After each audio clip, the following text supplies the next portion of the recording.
Bienvenidos a esta exploración. Hoy nos vamos a sumergir en la historia de origen de una de las marcas, más reconocibles del planeta. Totalmente. Pero contada desde una perspectiva muy cruda, sin filtros, la de su fundador. Ajá, no es la típica historia de éxito que uno espera. Para nada. No es ese relato pulido, sino la crónica de la duda, del caos y de una obstinación, casi irracional. Y para eso nos basamos en Nunca te pares, la autobiografía de Phil Knight. Exacto. Y nuestra misión aquí es simple. Queremos ir más allá de los hechos para, descubrir la mentalidad que impulsa a alguien a perseguir lo que él mismo llamó una idea descabellada. Vamos a ver las alianzas, las crisis, esos momentos de pura improvisación para entender el porqué, ¿no? El porqué de lo que hoy es Nike. Para empezar, ubiquémonos. Estamos en 1962. Phil Knight tiene 24 años. Muy joven. Y si uno ve su currículum, diría que lo tiene todo. MBA de Stanford, sirvió en el ejército. El camino despejado, en teoría. En teoría. Pero en sus propias palabras, él se siente completamente perdido. Siente una aversión profunda a la idea de una vida convencional. Entonces, ¿de dónde sale esa chispa en medio de tanta confusión? Pues fíjate, esa confusión es precisamente el caldo de cultivo. La epifanía no le llega en una oficina. Claro. Ni en un aula. Le llega corriendo, en una de sus carreras matutinas en Oregón. Qué curioso. Es un momento casi filosófico. Se da cuenta de que el mundo está lleno de gente que vive, como espectadora. Y él se niega a eso. No quiere estar en la grada. Exacto. Y lo fascinante aquí, y es un matiz que está en todo el libro, no es que no quisiera perder. Lo que él dice es que realmente no quería quedarse en el banquillo. Uf, qué buena frase. Es un impulso por participar, por estar en la cancha de su propia vida. Es la diferencia entre tenerle miedo al fracaso y tenerle miedo a no hacer nada. Y es interesante porque esa necesidad de estar en la cancha no era solo un sentimiento ahí vago. No, para nada. Ya tenía una base, digamos, intelectual, ¿cierto? Pienso en ese famoso trabajo que escribió en Stanford. Exactamente. La idea descabellada tiene un origen sorprendentemente académico. Fue un trabajo final para una clase. De emprendimiento. Sí, de emprendimiento. Y ahí planteaba la idea de importar zapatillas de correr japonesas para competir con las marcas alemanas que dominaban el mercado. ¿Y cómo reaccionaron sus compañeros? Pues con lo que él describe como un formal aburrimiento. O sea, a nadie le importó. Nadie vio nada. Nada. Pero, y aquí está la clave, el profesor le dio un sobresaliente. Y esa pequeña validación fue como echarle gasolina a una brasa. La idea se le quedó grabada, lo persiguió por años, hasta que ya no pudo ignorarla. Así que con esa idea ya obsesiva y el dinero de su padre, se lanza a lo que parece ser un viaje por el mundo. Un viaje de autodescubrimiento, supuestamente. Claro, pero en realidad era una misión de negocios encubierta. El objetivo no era el Taj Mahal. Para nada. El objetivo era una parada muy estratégica en Kobe, Japón, para reunirse con una empresa llamada Onitsuka. Y este viaje representa un choque no solo cultural, sino también generacional, ¿no? Brutal. El padre de Knight, que es una figura central en el libro, era un hombre, de su tiempo. Valoraba la estabilidad, la reputación. La respetabilidad. Esa es la palabra. Y el plan de su hijo era la antítesis de todo eso. Era arriesgado, poco convencional, para muchos una locura. La anécdota de su abuela es que lo dice todo. Uf, sí, es increíble. Cuando su abuela se entera de que va a Japón, reacciona, horrorizada. Le dice, pero Buck, si solo hace unos años que los japos querían matarnos, Pearl Harbor. Es que te transporta de inmediato a esa mentalidad de la posguerra. Knight no solo lucha contra sus dudas, sino contra el peso de la historia, el miedo de su propia familia. Tuvo que ser un viaje increíblemente solitario. Y se vuelve más solitario todavía. Su amigo Carter, su compañero de viaje, decide quedarse en Hawái. Lo abandonó. Se quedó surfeando. Y Knight se encuentra ahí, en una encrucijada. O se da la vuelta y regresa a la seguridad de Oregón, o sigue solo. Hacia lo desconocido. Y es en ese momento que escucha esa voz interior que le dice, no, no vuelvas, sigue adelante, no te detengas. Es uno de esos pequeños momentos que, en retrospectiva, definen todo. Y sigue. Consigue la reunión en Kobe con los ejecutivos de Onitsuka. Y la escena es de película. Totalmente. Lo sientan en una sala y le preguntan el nombre de su compañía. Una compañía que, claro, no existía. Es pura improvisación. Bajo presión, se acuerda de sus trofeos, de las cintas azules de cuando era atleta, y suelta lo primero que se le ocurre: Blue Ribbon Sports. Qué buen nombre improvisado. Imagínate la tensión. Un joven estadounidense 17 años después de la guerra, intentando convencer a ejecutivos japoneses de que le den los derechos de distribución para su país. Un país que fue su enemigo. Y todo culmina con un salto de fe, financiado por su padre escéptico. El telegrama que le envía es la prueba de su audacia. Urgente, por favor transfiere $50 de inmediato a Onitsuka Corp.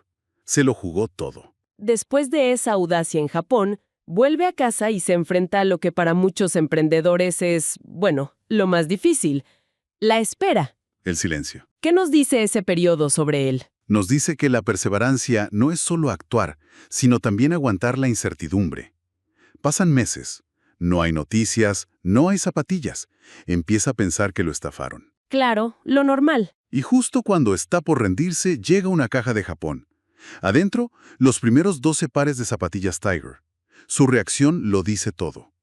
No ve un producto, ve la materialización de su idea. Escribe: Dios, qué bonitas eran. Como si fueran tesoros. Exacto, como reliquias sagradas. Y con esas reliquias en la mano, busca a la única persona cuya opinión de verdad le importaba: Su antiguo entrenador. el legendario Bill Bowerman. Y aquí Bowerman podría haberse convertido en su primer cliente y ya. ¿Qué crees que vio en Knight para arriesgarse y convertirse en su socio? Yo creo que Bowerman se vio reflejado. Knight lo describe como un hombre con espíritu pionero, muy duro, obsesionado con la innovación. Y tacaño con los elogios, dice. Muy tacaño. Bowerman llevaba años modificando las zapatillas de sus atletas. Buscaba cualquier ventaja. Cuando ve las Tiger, no solo ve un buen producto, ve una plataforma para innovar. Una base sobre la cual trabajar. Exacto. Y en Knight probablemente vio esa misma obsesión, esa audacia. Así que en lugar de comprarle unos pares, le propone ser socio. 51% para Knight, 49% para él. Le da el control. Un gesto de confianza enorme. Y esa alianza le da a Blue Ribbon algo invaluable: credibilidad instantánea en el mundo del atletismo. Ya tenemos a Knight, el visionario, y a Bowerman, el innovador. Pero falta una tercera pieza clave. El primer empleado. El primer empleado a tiempo completo, Jeff Johnson. Un personaje que parece sacado de una novela, ¿eh? Totalmente. Johnson es la personificación de la pasión. Knight lo describe como un corredor talentoso, pero algo misántropo, que, paradójicamente, era un genio del marketing relacional. ¿Cómo es eso? No vendía zapatillas, creaba comunidades. Escribía cartas larguísimas a sus clientes, se acordaba de los nombres de sus hijos, de sus lesiones. ¡Wow! Y al mismo tiempo, bombardeaba a Knight con cartas pidiendo inventario, consejo y, sobre todo, palabras de aliento. Era la fuerza de ventas y el alma de la empresa en la calle. Jess Johnson, quien libra las primeras batallas. Abre la primera tienda en Santa Mónica y se topa con el distribuidor rival de la costa este. El hombre Marlboro. El hombre Marlboro, exacto. Y ahí empieza la primera de muchas guerras comerciales, siempre desde la posición del más débil. Y esa mentalidad de ser el underdog, de estar siempre contra la pared, es lo que forja la cultura de la empresa. Pero esa misma ambición los pone en un rumbo de colisión con la realidad financiera, Aquí es donde entra en juego la filosofía de crecimiento de Knight. la que aterrorizaba a sus banqueros. Totalmente. Él creía en reinvertir cada centavo ganado en más inventario para crecer lo más rápido posible. El flujo de caja era, pues, perpetuamente cero, o negativo. Hay una cita que lo define perfecto, dice: la cuneta estaba llena de empresarios cautelosos, conservadores y prudentes. Yo quería pisar el acelerador a fondo. Es que es una mentalidad que hoy vemos mucho en Silicon Valley, ¿no? El crecer o morir. Exacto. Es el blitzscaling antes de que se inventara el término. Pero en los 60s y 70s, para un banquero tradicional, como su némesis Wallace, era simplemente una locura financiera. Cada mes era una batalla para conseguir que el banco le extendiera la línea de crédito. Y mientras libra esa guerra en el frente financiero, la relación con sus proveedores, Onitsuka, empieza a desmoronarse. Sí, los envíos llegan tarde, los pedidos con tallas incorrectas, un desastre. Pero el verdadero golpe llega casi por accidente. Sí, descubren que Onitsuka, a sus espaldas, está buscando otros distribuidores en Estados Unidos. La traición es total. Se dan cuenta de que todo su negocio, Está construido sobre arena. Dependen por completo de un socio que está buscando cómo reemplazarlos. Esa crisis los obliga a tomar la decisión más importante de su historia: crear su propia marca. como un plan de supervivencia. Y aquí llegamos a un punto que a mí me parece increíble. El nacimiento de dos íconos culturales del siglo XX, el nombre Nike y el logo swoosh, no fue producto de una visión genial. Para nada. Fue producto del apuro y la casualidad. Y esto nos enseña algo fundamental. El poder de las grandes marcas no nace, se construye con el tiempo. El nombre Nike, la diosa griega de la victoria, se le ocurrió a Jeff Johnson en un sueño. Y a Nike le gustó. No le gustó. Sus opciones favoritas eran Falcon y una que todos odiaban, Dimension 6. Dimension 6. Imagínate. Aceptó Nike a regañadientes casi por descarte porque se les acababa el tiempo para imprimir las cajas. A mí lo que me vuela la cabeza de la historia del logo es la humildad de su origen. Pensamos en el swoosh como este símbolo casi divino, y resulta que nació de bueno, no me encanta, pero supongo que me acostumbraré. Tal cual. Contratan a una estudiante de diseño, Caroline Davidson, por $2 la hora. ¿$2 la hora? Les presenta varias opciones. Eligen esa. Y la reacción de Knight es de una tibieza absoluta. Exacto. El swoosh no significaba nada en ese momento. Se cargó de significado con cada atleta, cada victoria, cada campaña. La marca es una vasija vacía que la empresa y sus clientes llenan de historias. Es una lección poderosa. No se diseña el valor de marca, se gana. El punto de ruptura final con Onitsuka es inevitable. Y es muy dramático. Sí, tras una confrontación en Japón, Onitsuka rompe el contrato y los demanda. El equipo de Blue Ribbon debe haber estado devastado. Pensarían que era el fin. Y es en ese momento de oscuridad total, donde Nike demuestra su verdadero liderazgo. Reúne a su pequeño equipo, que espera el anuncio del fin, y en lugar de eso, él redefine la situación por completo. ¿Qué les dice? Les da un discurso que termina con una frase que, pone la piel de gallina. Señores, los tenemos justo donde queremos. Este es el momento que estábamos esperando. ¡Wow! Es una lección increíble de liderazgo. En el peor momento posible, cambia la narrativa. No son víctimas, son guerreros a punto de ser liberados. Totalmente. Convierte la aniquilación inminente en su momento de independencia. Pero claro, la liberación no significó el fin de los problemas. Fue el comienzo de los más grandes. Exacto. Ganan el juicio contra Onitsuka, pero la lucha financiera se vuelve aún más brutal. Su banco principal los expulsa, los deja sin liquidez. Estaban a días de la quiebra. Y otra vez, cuando todo parece perdido, encuentran una solución donde nadie la buscaría. ¿Quién lo rescata? Sus salvadores, Nissho Iwai, una sociedad mercantil japonesa gigantesca. Otra empresa japonesa. Una de las mismas Sogo Sosha, que él había estudiado en Stanford. Es una alianza súper improbable. Una multinacional japonesa que apuesta por una pequeña empresa de Oregon que está en guerra con otro gigante japonés. Es esa capacidad de encontrar aliados en los lugares más inesperados. Una constante. Y Nissho les da el oxígeno financiero que necesitan para sobrevivir y por fin empezar a construir la marca Nike a gran escala. Parece que por fin pueden respirar, que han superado lo peor. Pero entonces llega la amenaza final, la más peligrosa de todas.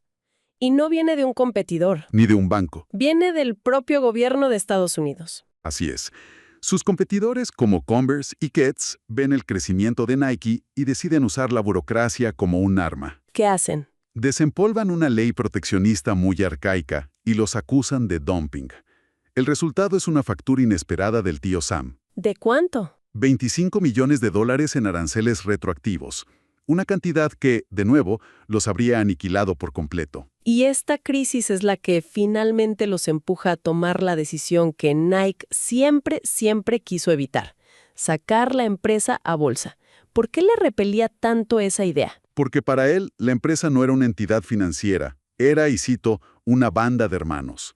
Su equipo estaba formado por los inadaptados, los corredores, la gente que había estado con él en las trincheras. No quería jefes. No quería tener que responder ante accionistas anónimos de Wall Street. Que las decisiones fueran dictadas por los resultados trimestrales iba en contra de todo el espíritu rebelde de la compañía. Pero no tenían otra opción. Y así llegamos al final de la historia que cuenta en el libro. Diciembre de 1980, la oferta pública inicial. Su participación, que empezó con esos $50 prestados, queda valorada en $178 millones. Una cifra astronómica. Pero el sentimiento que él describe no es de euforia, es algo mucho más complejo. Es que es fascinante. Es el broche de oro del libro. Lejos de celebrar su nueva riqueza, siente una profunda melancolía. Una especie de arrepentimiento. ¿Arrepentimiento? Sí, expresa un deseo casi doloroso de poder volver atrás en el tiempo y empezar todo de nuevo. Volver a los días de vender zapatillas desde el maletero de su coche, a la camaradería, a la pureza de la lucha cuando solo importaba sobrevivir un día más. Entonces, ¿qué nos deja esta exploración? Es evidente que es mucho más que la historia de una empresa, ¿no? Mucho más. Es la crónica de una idea nacida en la confusión, forjada en un viaje solitario y consolidada por alianzas con personajes inolvidables como Bowerman o Johnson. Y nos deja con una reflexión final que el propio Knight plantea. El libro deja meridianamente claro que nunca son solo negocios. Claro. La construcción de algo tan monumental, él mismo lo admite, tuvo un coste personal inmenso en sus relaciones familiares. La línea entre la dedicación y la obsesión es peligrosamente fina. Y él admite haberla cruzado. Muchas veces. Lo cual nos lleva a un último pensamiento para la reflexión. La historia de Knight obliga a preguntar, ¿qué define realmente el éxito al final del camino? ¿Es el valor de las acciones, los miles de millones facturados? ¿O son las relaciones que se construyeron y a veces se sacrificaron durante el viaje? Y quizás la pregunta más importante que deja flotando su autobiografía es si al final de todo, el precio que se paga por llegar a la cima, pues, ¿si vale la pena?